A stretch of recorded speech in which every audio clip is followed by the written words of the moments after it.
প্রতিশোধ কত রকমের হতে পারে? রক্তক্ষয়ী মারামারি নাকি হিংস্র কোনো আঘাত?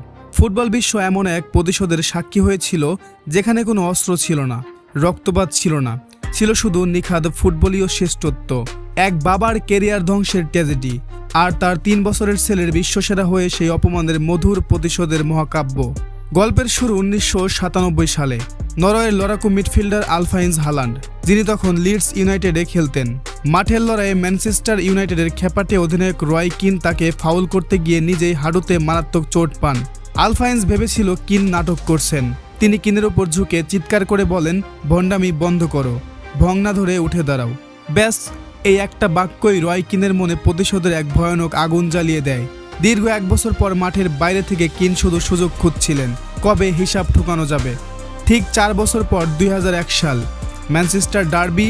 আলফাইন্সে তখন ম্যানচেস্টার সিটির অধিনায়ক। ম্যাচের 86 মিনিটে এলো সেই ভয়ঙ্কর মুহূর্ত।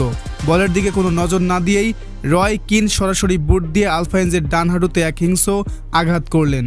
আলফাইন্স মাটিতে লুটিয়ে পড়লেন। লাল কার্ড পেয়ে মাঠ ছাড়ার আগে কিন মাটিতে পড়ে থাকা আলফাইন্সের দিকে ঝুঁকে 4 বছর আগের সেই অপমানের প্রতিশোধ নিলেন।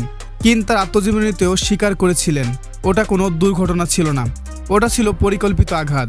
এই এক ফাউল মাত্র 30 বছর বয়সের আলফাইন্সের ফুটবল ক্যারিয়ার চিরতরে শেষ করে দেয়। কিন্তু নিয়তি হয়তো পর্দার আড়ালে অন্য এক রূপকথা লিখছিল। বাবা যখন মাঠ থেকে ছিটকে যান, ঘরের কোণে তখন মাত্র 3 বছরের এক শিশু বড় হচ্ছিল। নাম তার আর্লিং ব্রাউট হালান্ড। বাবা তাকে শেখালেন কিভাবে গোল করতে হয়, কিন্তু মনের ভিতরে বনে দিলেন ফুটবল দিয়ে জবাব দেওয়ার মন্ত্র। 2022 সাল, বিশ্ব ফুটবলের ত্রাস হয়ে আর্লিং হালান্ড যোগ দিলেন ম্যানচেস্টার সিটিতে। হ্যাঁ, ঠিক সেই ক্লাবে যেখানে তার বাবার ক্যারিয়ার ধ্বংস করা হয়েছিল। এরপর যা হলো তা ফুটবল ইতিহাসের এক রূপকথা। বাবার শত্রু ক্লাব ম্যানচেস্টার ইউনাইটেডকে পেয়ে যেন নিজের প্রথম ডার্বিতেই করলেন বিধ্বংসী হ্যাটট্রিক। সিটিকে জেতালেন 6-3 ব্যবধানে। ওল্ড ট্রাফোর্ডে গিয়ে ইউনাইটেড রক্ষণভাগকে একাই চূর্ণ বিচূর্ণ করে দিলেন।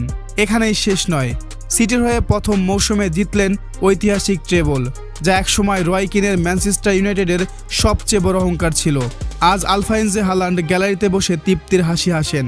রয় কিন সেদিন আলফাইন্সের ক্যারিয়ার শেষ করেছিলেন শারীরিকভাবে আঘাত করে, আর আলফাইন্সের ছেলে আর্লিং হালান্ড গোলবন্যা বইয়ে দিয়ে ট্রফি জিতে এবং ফুটবল বিশ্বের রাজমুকুট মাথায় পড়ে নিলেন সে অন্যায়ের সবচেয়ে সুন্দর ও ঐতিহাসিক প্রতিশোধ।